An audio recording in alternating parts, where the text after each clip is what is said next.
चॅनलचे updates मिळवण्यासाठी कृपया @post मराठीला लाईक करा, शेअर करा आणि सबस्क्राईब करायला विसरू नका. नमस्कार, मी गौरव मानकर @पोस्ट मराठीमध्ये तुमच्या सर्वांचं मनापासून स्वागत करतो. निवडणूक निकाल हाती येत आहेत. 10 वाजतापासून मतमोजणीला सुरुवात झालेली आहेत आणि आता जवळपास 12:15 12:30 वाजताचा टाइम झालेला आहे.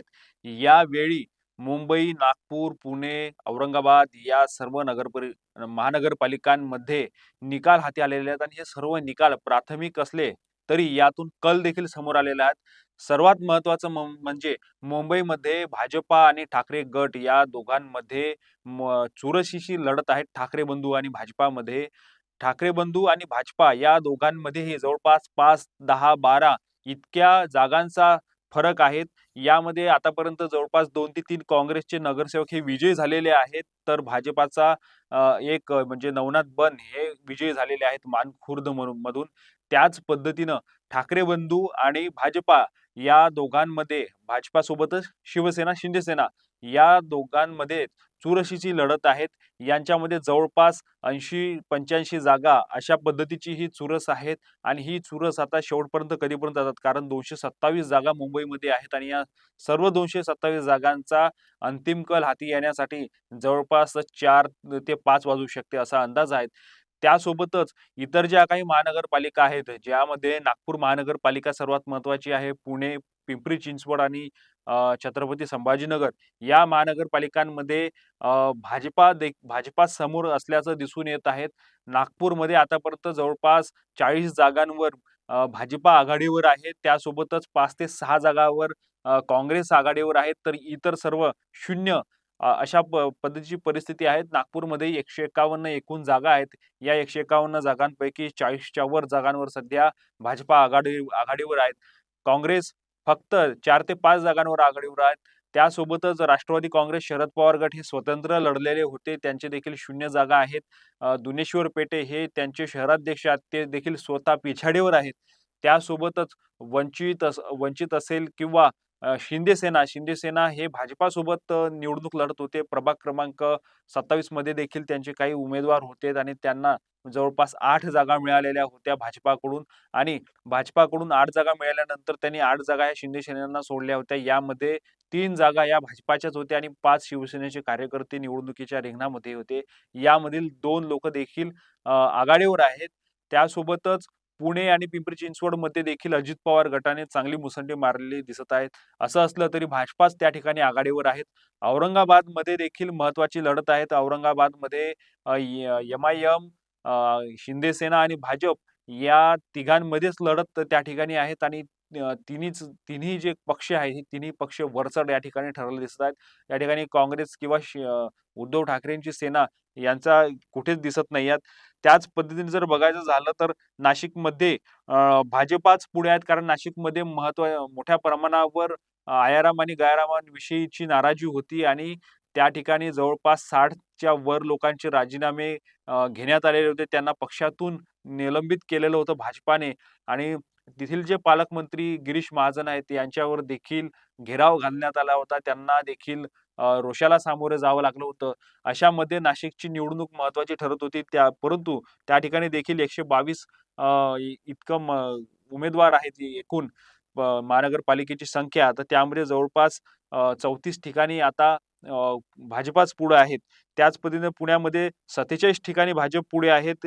सध्याच्या परिस्थितीमध्ये पिंपरी चिंचवडमध्ये 43 ठिकाणी भाजप पुढे आहेत. 128 जागा आहेत पिंपरी चिंचवडमध्ये. मुंबईची जर सध्याची परिस्थिती बघितली तर 85 पेक्षा जास्त जागांवर भाजप आणि शिंदे सेना आहेत. तर ठाकरे बंधू हे 67 जागांवर आहेत. काँग्रेस 10 जागांवर आहेत. मुंबईमध्ये काँग्रेसची भूमिका काय असते आणि काँग्रेस या ठिकाणी महत्त्वाचा घटक ठरणार का हे बघणं महत्त्वाचं आहे. कारण अटीतटीची लढत आहे. यामध्ये कोणालाही 10 ते 15 जागांचीच आवश्यकता लागू शकते बहुमतासाठी. त्यामुळे काँग्रेसची भूमिका महत्त्वाची ठरणार आहे. अर्थातच काँग्रेस ठाकरे बंधूंसोबतच जाईल यामध्ये प्रश्न आहे. परंतु मार्जिन किती राहणार आहेत आणि दोन्ही पक्षांमध्ये किती अंतर राहणार आहे हे यावरून नंतर लक्षात येणार आहेत. ठाण्यामध्ये शिवसेना आणि भाजपाच पुढे आहेत. ठाण्यामध्ये नवी मुंबईमध्ये शिंदेसेना आणि भाजपा पुढे आहेत. परंतु यामध्ये शिंदेसेना आणि भाजपामध्ये देखील मोठ्या प्रमाणावर वाद होते. गणेश नाईक आणि एकनाथ शिंदे यांच्यामधील वाद समोर आलेला होता. गणेश नाईक यांनी देखील एकनाथ शिंदे यांना जाहीर आव्हान देत आणि त्यांना संपवण्याची देखील भाषा केलेली होती. अमरावतीमध्ये काँग्रेसनं खाते उघडलेलं आहे. तर तेथील जे महापौर होते इंगोले हे देखील विजयी झालेले आहेत. त्याच पद्धतीने अमरावतीमध्ये भाजप आणि भाजपाचा जोर त्या ठिकाणी जरी कमी असला, नवनीत राणा आणि भाजप या सगळ्यांनी आणि रवी राणा यांनी युती केलेली होती. मात्र ऐनवेळी त्यांची युती तुटलेली होती. त्यामुळं भाजपाने अपक्ष उमेदवारांना पाठिंबा जाहीर केलेला होता. सोबतच राष्ट्रवादीचे जे संजय खोडके आहेत, यांनी त्या ठिकाणी ताकद लावलेली होती आणि अजित पवार गट मोठ्या ताकदीने त्या ठिकाणी लढलेला होता. काँग्रेस त्या ठिकाणी कुठे दिसत नव्हती प्रचारामध्ये, तरी पण त्यांचा पहिला उमेदवार हा विजयी झालेला आहे. त्याच पद्धतीनं एक विजय तावडे म्हणून ते विजयी झालेले आहेत मुंबईमधून प्रभाग क्रमांक 29 मध्ये. महत्त्वाची बाब म्हणजे ज्या पद्धतीनं काल निवडणूक झाली आणि निवडणूक झाल्यानंतर एक्झिट पोल पुढे आले आणि या एक्झिट पोलमध्ये भाजपालाच सर्व ठिकाणी बहुमत दाखवलेलं होतं. मुंबईमध्ये तर भाजपाला निर्विवाद बहुमत दाखवलेलं होतं. भाजप आणि शिंदे आणि ठाकरे बंधूंना जवळपास 60 जागा, 70 जागा अशा दाखवल्या होत्या. या परिस्थितीमध्ये आणि ज्या पद्धतीने एक्झिट पोल आले, आता हे एक्झिट पोल कशा पद्धतीनं तंतोतंत खरे ठरते का, हे बघणं महत्त्वाचं आहे. नागपूरमध्ये काल मोठ्या प्रमाणावर देखील काही घटना घडलेल्या होत्या. भाजपा उमेदवारांवर हल्ला झालेला होता.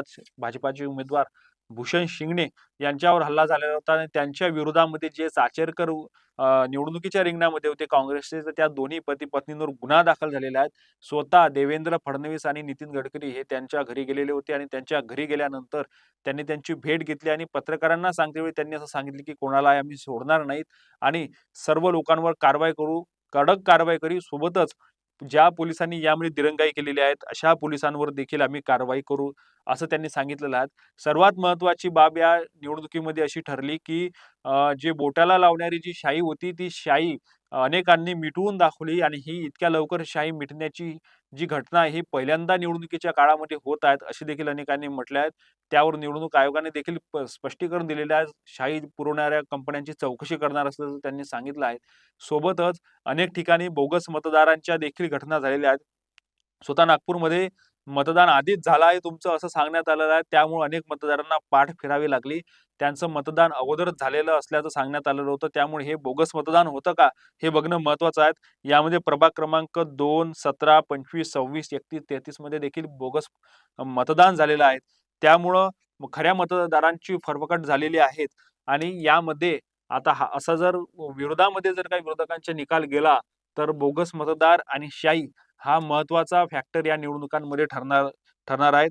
आम्ही या घटनांकडे लक्ष ठेवून आहेत. सध्या जी काही माहिती पुढे येत आहेत त्यानुसार वेगवेगळ्या ठिकाणी जवळपास 29 महानगरपालिका आहे महाराष्ट्रामध्ये आणि या 29 महानगरपालिकांच्या निवडणुका सुरू होत्या. यामध्ये जवळपास बहुतांश महानगरपालिकांमध्ये भाजपाच सध्या समोर आहेत. तरी स्पष्ट चित्र समोर येण्यासाठी 3 ते 4 वाजतापर्यंतचा आपल्याला वेट करावा लागणार आहे.